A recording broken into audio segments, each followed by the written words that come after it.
आप देखिए जीवन का जो समय व्यतीत होता है सच्चा और सार्थक, यही आप जो भी पंडाल में व्यतीत कर रहे हैं जीवन का यही सार्थक समय है।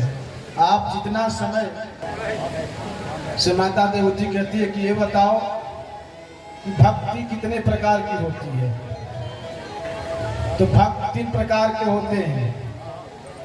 में गए भगवान का दर्शन किया, बस उसी में भगवान को समझता है, बस यही भगवान है। और कहते हैं वो होते हैं मध्यम कोटि के भक्त,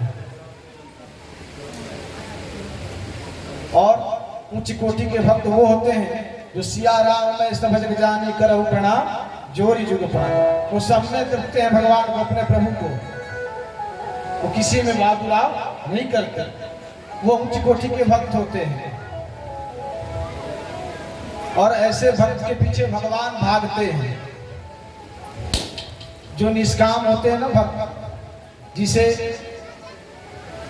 न फैक्ट्री चाहिए, न गाड़ी चाहिए, न बंगला चाहिए, न सुख चाहिए, न संपत्ति चाहिए, न वैभव चाहिए। भगवान कहते हैं ऐसे भक्तों के पीछे तो मैं स्वयं भागता हूँ, भगवान के पीछे नहीं भागता, भगवान स्वयं पीछे पीछे भागने लग जाते हैं ऐसे भक्तों को।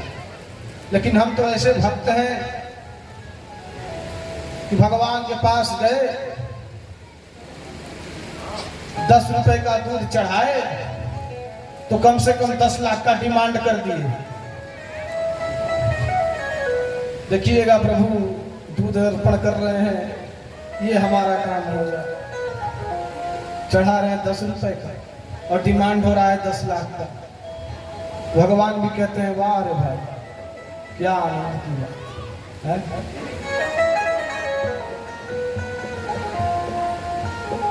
एक भक्त था,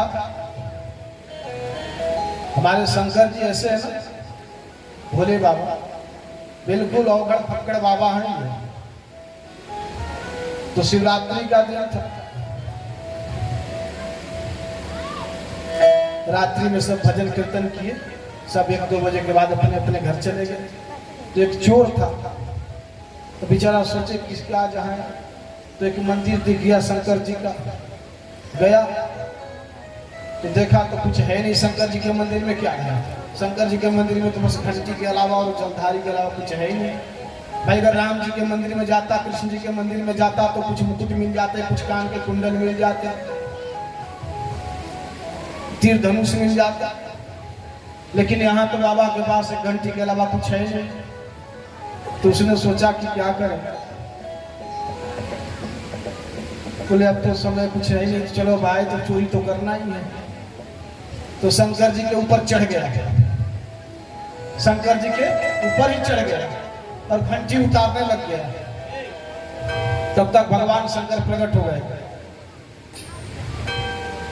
बोले बच्चा वरदान मांग कीजिए, क्या चाहिए, हम बहुत प्रसन्न हैं। भगवान देखिए हमारे भोले बाबा। चोर ने कहा ले हमने क्या कर दिया जो हम पे प्रसन्न हो गए भैया। तो भगवान ने कहा देखो लोग हमारे ऊपर बेलपत्र चढ़ाते हैं, दुर्वा चढ़ाते हैं, अक्षत चढ़ाते हैं, दूध चढ़ाते हैं, लेकिन तूने तो सर्वस्व अपने आप को ही चढ़ा दिया।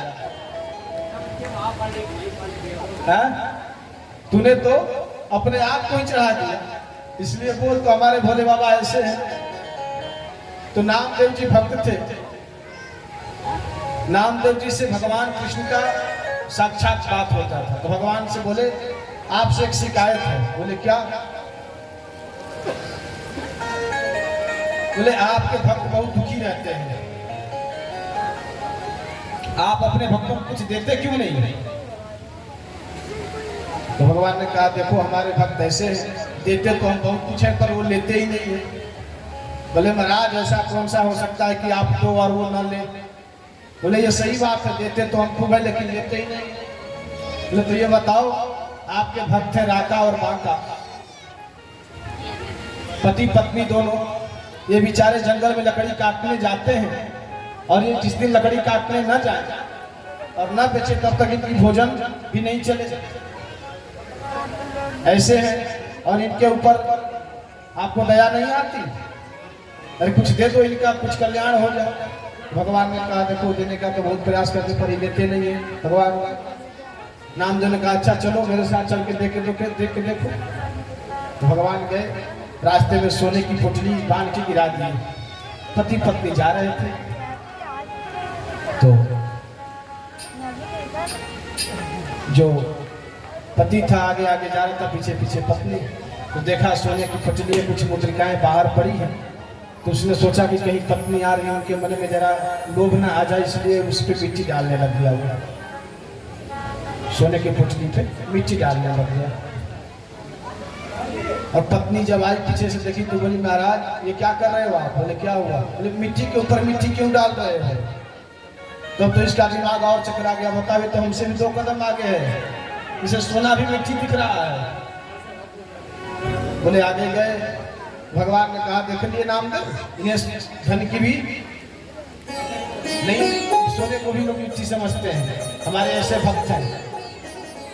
और हम जैसे भक्त अरे राम राम, कोई देखे नहीं तुरंत पाकिट में जितना भरना चाहे भर ले, ठूस ले भैया, कोई देखे ना। और हम जैसे कुछ भक्त बनते हैं। बोले राधे राधे। अरे आप लोग क्यों भैया बनते? बोले राधे राधे। देखिए आप लोग कम से कम माताएं की शिक्षा से कम है, इसलिए आप लोग महसूस ना होने दीजिए, कम से कम इतना ध्यान रखा करिए। तो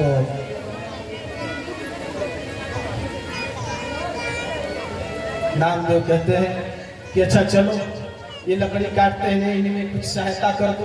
भगवान कहे चलो ठीक है। तो लकड़ी गए काटने के लिए जंगल में, तो पहले से ही भगवान ने संविदा काट के रख दिया। बोला इन्हें ज्यादा मेहनत नहीं करनी पड़ेगी, ये आएंगे अपना लेकर जाएंगे और बाजार में बेच देंगे। जब आए पति पत्नी दोनों तो देखे तो उन्होंने सोचा कि लगता है कि मेरे से पहले कोई आकर लकड़हारा काट के और संविदा काट के चला गया होगा, कोई लाने के लिए गाड़ी वगैरह लेकर जाएगा और हम इसका कहीं लेकर चले जाए तो बड़ा अपराध लगेगा। नामदेव से कहते हैं भगवान ले देख ले अब क्या करें, अब कैसे दिया जाता है, इनकी संविदा भी मैंने काट दिया, सोने का थैली भी गिरा, लेकिन फिर भी ये। तो ऐसे अकिंचन भगवान कहते कि ऐसे अकिंचन भक्त के पीछे पीछे हम स्वयं भागते हैं, भक्त को पीछे नहीं भागना पड़ता। अब माता ने एक और प्रश्न किया कि बेटा ये बता कि लोग कहते हैं कि भजन जब मन नहीं लगता तो भजन करने से क्या मतलब? जब मन ही नहीं लगे तो भजन करने से क्या मतलब? तो ना मन लगेगा ना कभी भजन होगा। इसलिए इस चक्कर में ना पड़ो कि हम भजन मन माला लेके बैठते हैं भगवान के पास, तो मन नहीं लगता तो क्या करें, फिर भजन करने से क्या मतलब है, कोई करने से क्या मतलब? नहीं, भजन करते रहो, मन अपने आप ही लग जाएगा।